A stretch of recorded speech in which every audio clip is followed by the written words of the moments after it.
Hello children, this is your chapter number 3 Money and Banking of Macroeconomics books, class 12th, and this is a part 2 of this chapter. In this part, you will learn about commercial banks by Ms. Divya Saraswat. Now, let us see what are our learning objectives. After watching this video, you will be able to define commercial bank, describe functions of commercial bank. Now, what are commercial banks? First of all, I would like to tell you that in your syllabus there are two types of bank. One is your RBI, Reserve Bank of India, which we also called a regulator and apex body of banking system, and another one is your commercial banks. So commercial bank is basically as an institution which perform the functions accepting deposits and lending funds, making investment with the main aim of earning profit. वो हमारे deposits को accept करते हैं, loan भी grant करते हैं, investment भी होती है, एंड इनका जो मेन एम होता है that is earning profit. So we are having so many commercial banks in our India. Few of them are public sector undertaking and rest of them are private sector undertaking. So functions of commercial banks are primary and secondary. In primary function, as you can see here, two types of primary functions we are having in this. One is accepting deposit and another one is advancing loan. In secondary function, there is overdraft facility, discounting bills of exchange, agency function and general utility function. अगर हम ये देखें तो accepting deposit and advancing loan are comparatively very easy to understand because ये general terms में हम लोग use करते हैं. But what about these overdraft, discounting bills, agency function and general utility function? Let us understand this one by one. Accepting deposit, which is your primary function. In accepting deposit, a bank can accept our deposits in three ways.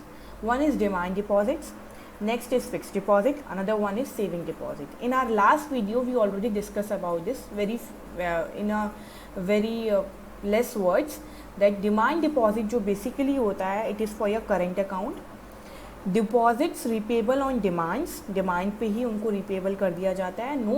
No restrictions on number of transaction, आप कितनी ही बार उसमें deposit कर सकते हो and withdraw कर सकते हो. Cheque facilities available is there. Basically ये जो होता है वो बिजनेस फर्म्स के थ्रू होता है बिकॉज करेंट अकाउंट जो होता है वो बिजनेस मैन्स का होता है mostly, and interest is not provided there. Interest provide नहीं किया जाता.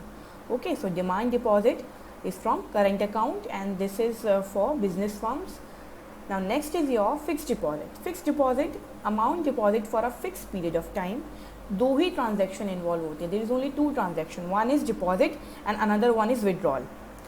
Check facilities available here. आप चेक से डिपॉजिट भी कर सकते हो एंड विड्रॉ भी कर सकते हो, and mostly done by house holds.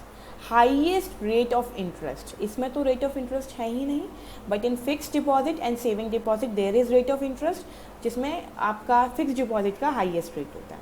Now come to saving deposits. There is limited number of transaction there. आप इतनी ही transaction within a month कर सकते हो. Cheque facility is available hair done by household and interest is provided but comparatively low as fixed deposit. Now the another primary function is advancing loans. Loan कैसे advance करते हैं? Cash credit, demand loans and short term loan. एक एक करके समझना शुरू करते हैं. What is cash credit? Cash credit मतलब loans given against current asset. This loan is basically for current account. Okay, जो भी आपके बिजनेसमैन होते हैं, सपोज उनको एक अमाउंट चाहिए होता है तो बैंक क्या करता है, instead of giving them the fully amount, ठीक है, वो उनके नाम से एक करेंट अकाउंट ओपन कर देता है, क्रेडिट अकाउंट ओपन कर देता है, जिसमें वो कहता है कि now I will transfer you the amount in a small amounts. मतलब आपको जो टोटल आपको जो लोन चाहिए, क्रेडिट चाहिए, वो आपको एक साथ नहीं मिलेगा, वो आपको पार्ट्स में मिलेगा एंड आपको उस अकाउंट से वो विड्रॉ करना होगा. एंड अगर हम इंटरेस्ट की बात करें तो interest is charge on actual withdrawn amount. जितना आप विड्रॉ करते जाओगे अमाउंट उतना आपका इंटरेस्ट चार्ज होता जाएगा. Okay, this is your cash credit. Next is your demand loan. Demand loan means ऐसा लोन जो आपको बैंक ने प्रोवाइड कर दिया है बट ऑन बैंक्स डिमांड, कि बैंक ने डिमांड किया now I want my money back, तो आपको बैंक को वो अमाउंट रिटर्न करना होगा on bank demand. So loan which can be recalled by bank on demand. Okay, इसका कोई फिक्स नहीं हो सकता. बैंक वो 6 मंथ में भी रिटर्न कर मांग सकता है या 2 years के बाद भी वो बोल सकता है please give me my amount back. Okay, now third one is your short term loans. Short term loans means this is basically less than 1 year's loan and these are given on personal loan against some collateral security. कोई security के बदले में आपको ये loan मिलता है. Interest is charge on full amount, जितना आप लोन ले रहे हो on that basis the interest will be charged. Now another एक और होता है that is your long term loan which is more than 1 years. उसमें भी आपको इंटरेस्ट चार्ज करा जाता है. लॉन्ग टर्म लोन बेसिकली हम हाउसिंग के लिए या कोई हमें नई कंस्ट्रक्शन की चीज़ करनी है उसके लिए हम लेते हैं. Next is secondary function. In secondary function हमने सारे नए नए नाम सुने थे.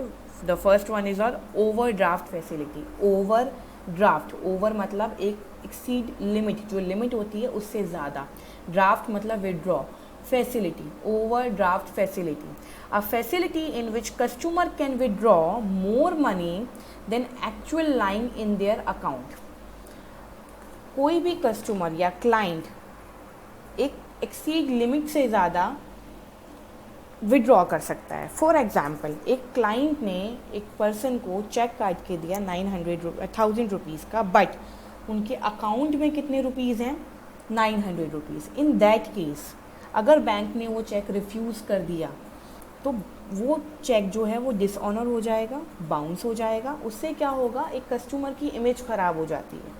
बट फॉर बैंक टर्म, अगर कोई रिस्पेक्टेड पर्सन है और उनकी बहुत ज़्यादा ट्रांजैक्शंस बैंक में होती है, वो बैंक के लिए एक नोन पर्सन की तरह से है, ठीक है, उनकी सारी ट्रांजैक्शन बैंक के रिकॉर्ड में होती है, तो बैंक क्या करता है, उस 1000 रुपीज़ के चेक को अप्रूव कर देता है और उनको 1000 रुपीज़ प्रोवाइड कर देता है. नाउ जो बैंक का अमाउंट 100 रुपीज़ बैंक ने एक्स्ट्रा पे किया है, जो क्लाइंट के बैंक अकाउंट में नहीं था, उसका क्या करेगा, जब नेक्स्ट टाइम क्लाइंट डिपॉजिट करेगा अपने बैंक में अमाउंट, तो वो उसमें से 100 रुपीज़ अपना ले लेगा, प्लस उस 100 रुपीज़ पे इंटरेस्ट भी लेगा जितने टाइम तक वो 100 रुपीज़ उसको नहीं मिले हैं. ओके, फॉर एग्जांपल उन्होंने 1 ईयर बाद उन्होंने उस चीज़ को डिपॉजिट किया है, तो 1 ईयर का वो इंटरेस्ट चार्ज करेगा on that 100 rupees. One more thing, ऐसा नहीं होगा कि अगर आपने आपके बैंक अकाउंट में 20,000 रुपीज़ हैं एंड आपने 1 लाख का चेक काट के दे दिया तो 80,000 बैंक बेयर करेगा. नहीं, this is only for small amounts, जो भी छोटी छोटी ट्रांजेक्शन्स होती हैं उसके लिए बैंक ऐसा करता है. Now next is discounting bill of exchange. This is basically, जो अगर हम हिंदी में बात करें ना, उधार के ऊपर होता है ये. फॉर एग्ज़ाम्पल, किसी ने उधार पर, क्रेडिट पर किसी को एक सामान सेल किया और उसने, बिजनेसमैन ने उसके बदले में एक बिल काट कर उनको दे दिया, which is called bill of exchange, कि आफ्टर 3 मंथ आप मेरे बैंक में जाना and you will get your amount. Fine. अब दैट पर्सन, उस पर्सन को ज़रूरत हो गई बिफोर 3 मंथ्स, तो वो बैंक के पास जाएगा और बोलेगा this is the bill of exchange, kindly discount it. तो बैंक क्या करेगा, बैंक उस पर्सन को जिसने वो बिल ऑफ एक्सचेंज इशू किया है उसको कॉल करेगा, कॉन्टैक्ट करेगा कि ऐसे ऐसे है, should I give the amount. तो ऑन दैट सारी कन्फर्मेशन के बाद, सारे अकाउंट्स चेक करने के बाद, बैंक, सपोज वो 1000 रुपीज़ का बिल ऑफ एक्सचेंज है, तो इंस्टेड ऑफ 1000 90% और 95% अमाउंट उनको दे देगा. 950 या 950 अमाउंट उनको दे देगा, पूरा अमाउंट नहीं देगा. जैसे ही 3 मंथ्स कंप्लीट हो जाएंगे तो बैंक के पास वो 1000 रुपीज़ वापस आ जाएंगे. It means discounting bill of exchange में आप मेच्योरिटी से पहले जब बैंक के पास जाके उसको डिस्काउंट करा लेते हो उस बिल को, तो आपको उतना अमाउंट नहीं मिलता जितने का आपका बिल ऑफ एक्सचेंज होता है. Clear? Next is your agency function. Bank work as agent also for us. For example, अगर आपने कोई एक नई कार परचेज करी है एंड यू हैव टू पे EMI एवरी मंथ, तो आप क्या करोगे, बैंक के पास एक फॉर्म भर दोगे या बैंक को इन्फॉर्म कर दोगे दैट मैंने इस बैंक से लोन लिया था एंड आई हैव टू पे EMI एवरी मंथ, तो मेरे को बताए बिना, मतलब बिफोर कि मैं आपको इन्फॉर्म करूँ इस चीज़ के लिए, आप इस डेट पर मेरी EMI पे कर दिया करेंगे, ठीक है। For paying EMI, purchase and sale of security, जितने भी शेयर मार्केट में जो शेयर्स होते हैं या सिक्योरिटी बॉन्ड्स होते हैं, उसके लिए भी bank as a agent work करता है, वो आपको इस चीज़ के लिए गाइड करता है। And letter of reference means suppose आपका अकाउंट है SBI में and you have to take loan from PNB, तो PNB आपके बैंक के पास आके पूछेगा tell me the status of this client, तो बैंक आपके बिहाफ पर आपका स्टेटस बताएगा that that client is very good, very much punctual about the payments कभी डिले नहीं होती हैं और इतना हमेशा रिजर्व रहता है इनके बैंक अकाउंट के अंदर। तो this is letter of reference जो bank as a agent perform करता है। Next is your general utility function, जैसे आपको लॉकर फैसिलिटीज़ बैंक प्रोवाइड करता है। ट्रैवलर्स चेक्स मीन्स एक बैंक ट्रैवलर चेक इशू कर देता है।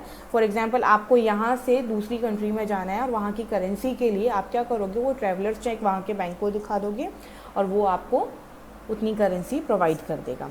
Next is business information and statics, जितनी भी इंफॉर्मेशन बिजनेस की होती हैं, स्टेट की होती हैं, इसमें भी बैंक आपको हेल्प करता है। So these are the functions of commercial banks. Okay, so thank you for watching this video.